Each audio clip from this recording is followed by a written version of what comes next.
Oh, hi. Well, after our massive trip around Europe last year, we're now in preparations for our epic adventure up north of the Arctic Circle into Scandinavia. So join me around the other side of the van where I'm getting on with some work.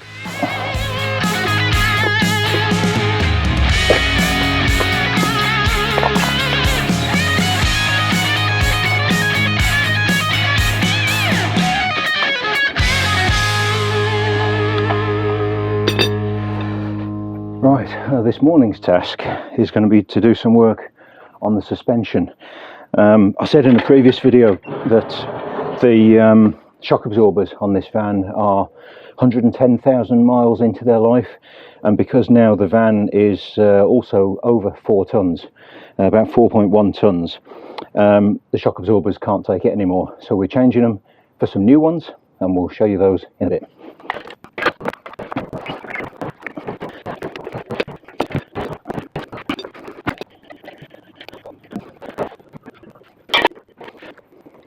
I let the jack down onto the axle stand, partly so that the vehicle is more stable, but also because when doing the shock absorbers, it should be done with the suspension at its normal ride height. So checking the brakes while I'm here, they're perfect, plenty of wear left on those, and I'm also going to re-torque the connections, the U-bolt bolts and nuts, because I changed these springs about 10,000 miles ago. And that's the recommendation, that after 10,000 miles you recheck the torque settings on all the bolts.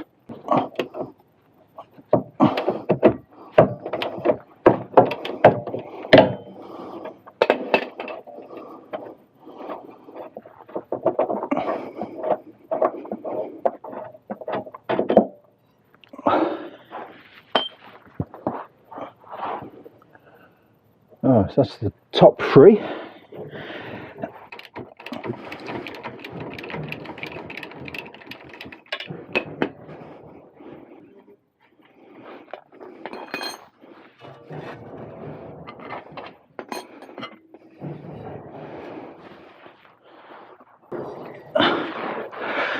There we are then, that is the old shock absorber.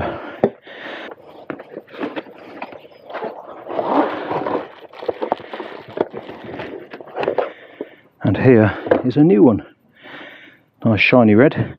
Now these are manually adjustable off the vehicle. The manufacturers, Koni, advised that before fitting we give them one complete turn, which increases their resistance and makes them just a little bit upgraded for the extra weight of this van.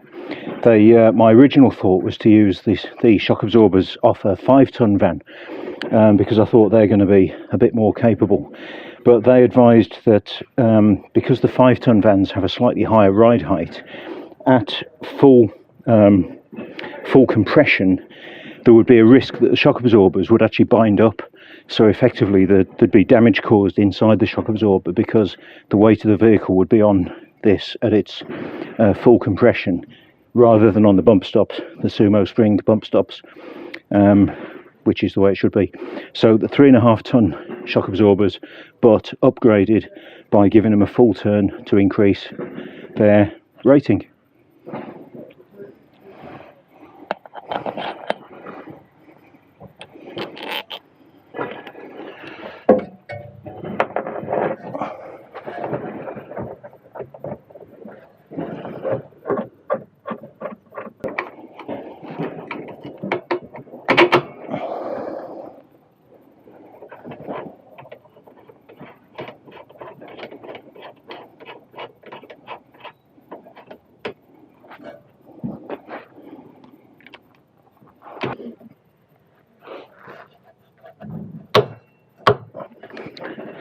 That's the upper bolt torqued down to 108 Newton meters, and now I'll do the bottom ones to 81. Okay, that's that. And then we'll get the wheel back on, get it back on the ground, and do the torque on these U-bolts for the leaf springs. Now, while I've got these wheels off, I'm taking the opportunity to rotate them round.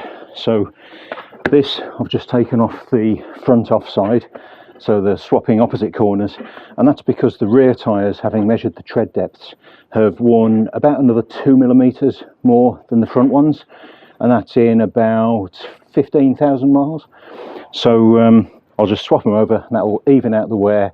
And doing them opposite sides also means that they even out in terms of their rotation.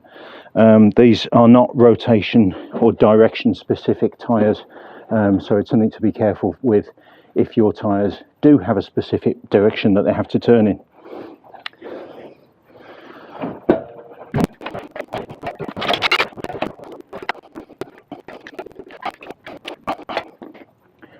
Little tip with wheel nuts: if you hold the wrench like that, your breaker bar, if it slips for some reason, your knuckles are going to smack into the floor or whatever else it is.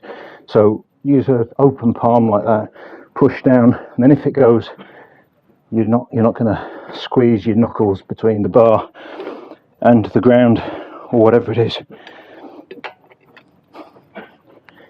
It's a lesson I've learnt the hard time a few times. Right, and then put it on the ground for the final tighten, and then finally check the torque with a torque wrench. 190 Newton meters for Sprinter wheel nuts.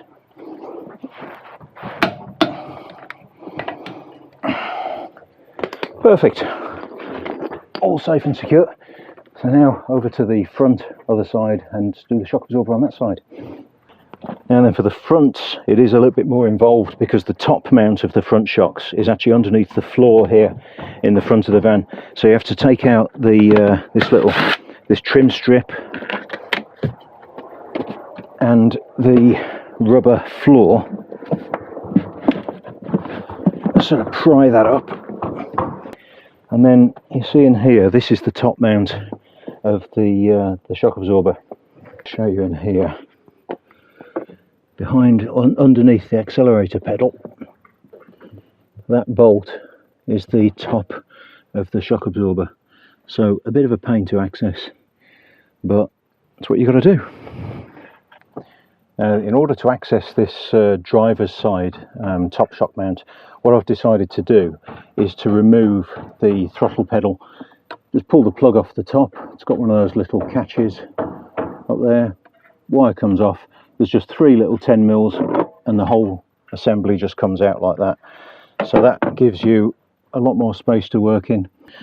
Right now, you see there's an Allen screw cap, a hexagon socket in the top of the strut, which is so that you can stop that from spinning when you're trying to undo the nut. Unfortunately, it's actually a 7mm hexagon socket there, which is an unusual size. I'm lucky I'd got one with this this set, but most normal Allen key sets only have 6 and 8, so yeah, be prepared, you might need to find yourself a 7mm. Now, because you have to put something in the Allen socket on the top of that strut, you then can't use a socket to undo the nut, and I don't have a spanner that's big enough for this. I think it's probably 25mm, so I'm having to use this adjustable wrench, which is really sacrilege, not something I'd ever want to do, but needs must.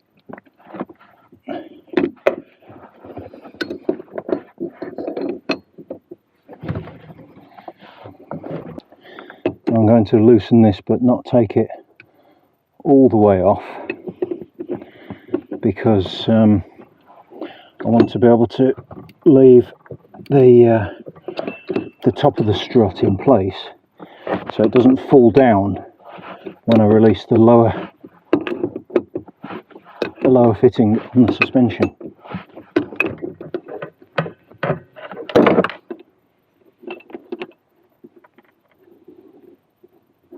Okay, that's still on a few turns, so it'll support the weight of the strut when I release it from below. Alright, so that's got the top of the strut here released, so that's loosened at the top there. What we need to do now is remove the various wiring clips, and this is the wiring for the anti-lock brakes. And then we need to release this and this bolt, and at that point the hub and everything will be loose, so we need to support that from below, and then we can remove the strut and put the new one in. I'm just going to use the trolley jack underneath here to support the bottom. There we are, that's just taking a bit of the weight. Right then, now before we take out these two big bolts which secure the bottom of the strut to the van's hub, I need to mark the position of the top mount against the hub. I'm just going to do that with this little bit of sharpened welding wire. Just score a line on there. Now the reason for that is, if you look at the new one, you see the top mounting hole is more of a slot shape than the round hole of the bottom one, and that is so that when you fit these, that is the adjustment for the camber of the front wheel alignment, because you when you're setting the alignment, you can loosen that, and then this hub assembly, can you see a little bit further out there, this hub assembly would tilt forwards and backwards, and that alters the angle of the wheel on the road. So I'll mark that so that I can position the new strut in a roughly correct position. Now, after doing this job, we're going to have to get a proper alignment check for the front suspension, so that we know that it's spot on. And that's a good thing to do anyway, periodically, when you with these vehicles, help with reducing tyre wear. Alright, I've removed the caliper so that we can get the socket in on the other side of this, and the bolts are coming out now.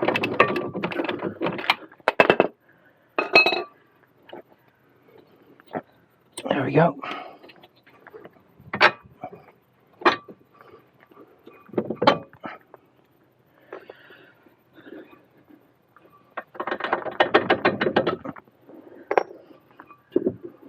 Right, and now you see that's the movement of the hub backwards and forwards at the top.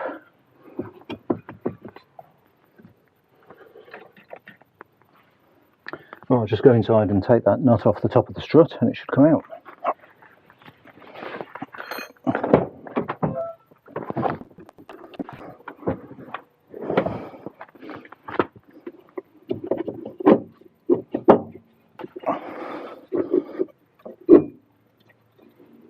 Yeah, compress the shock absorber up, and there we go.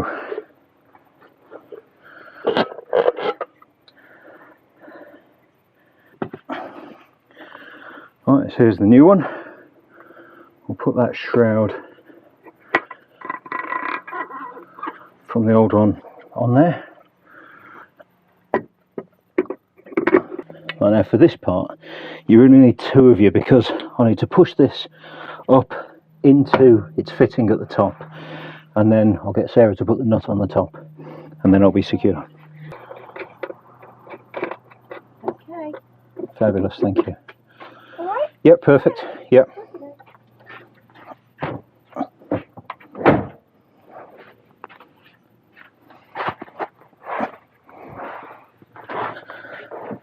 Okay, so Sarah went inside to put the nut on the top of the strut to hold it in place. I'll just pull it down and lift up the hub, and then pass the bolt through. I'll just show you these bolts. You see, this one has got an eccentric shaped washer on the top, so as it turns it pushes, and that pushes onto this part on the strut, and that's how they do the fine adjustment of the tracking to be able to get the camber of the wheel. So this is the top bolt, that's the bottom one.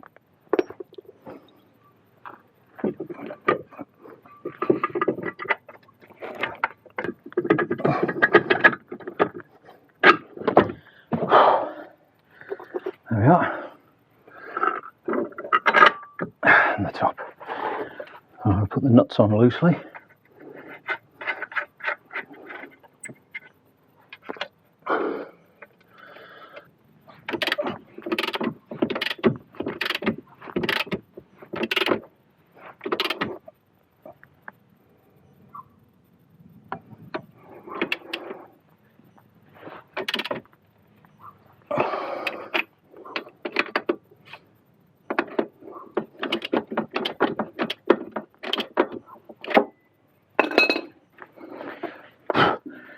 Now obviously whenever you're doing any work in this area, it's always worth checking your caliper sliders are okay. I just found that one of these was actually jammed, so the caliper wouldn't have been sliding properly, and that will create uneven brake wear and generally affect the braking. So took it out, bit of emery paper to smooth off that little bit of corrosion, and I'll re-grease it and put it back together.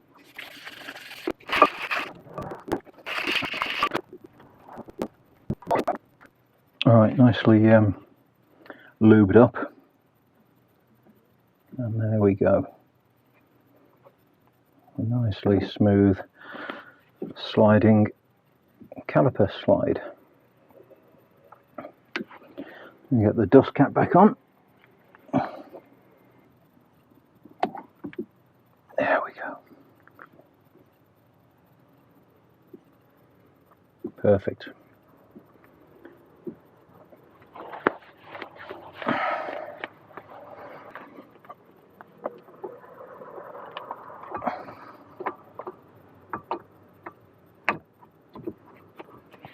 There we are.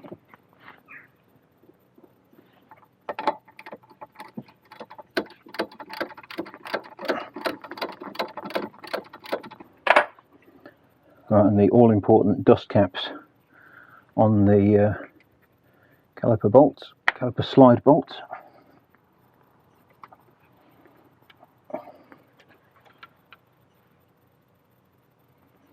And make sure you clip the ABS wiring to the mounting on the strut, and that all these wires are free, nothing pinched anywhere.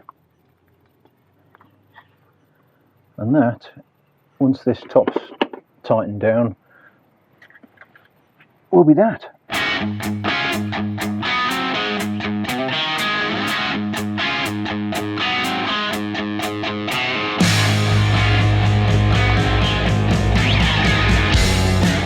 Alright, just doing a quick road test after changing these shock absorbers, and down here these speed bumps are quite brutal, so let's see. Yeah, very nice. Settles nicely when you come back down off the speed bump. So we used to have that sort of 3 bounces when you came off the other side. That's all gone. Far more compliant, a lot more composed, and overall well worth doing. I think the whole van feels a lot more composed and generally smoother and nicer. So yeah, well worth the investment, and I can definitely recommend upgrading your shock absorbers, especially when you're way over the 3.5 tons that this van started at.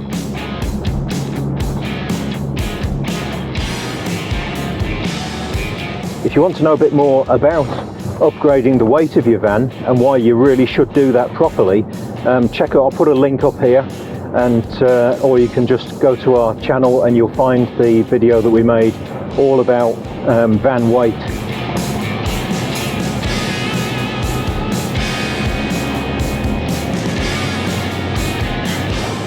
Now we've got a few more jobs to do before we set off on our Scandinavian adventure. Check back to our next video, so if you subscribe and click that little notification bell thing, then you won't miss our next video, where we're making the final preparations before we head to the extreme north of Europe.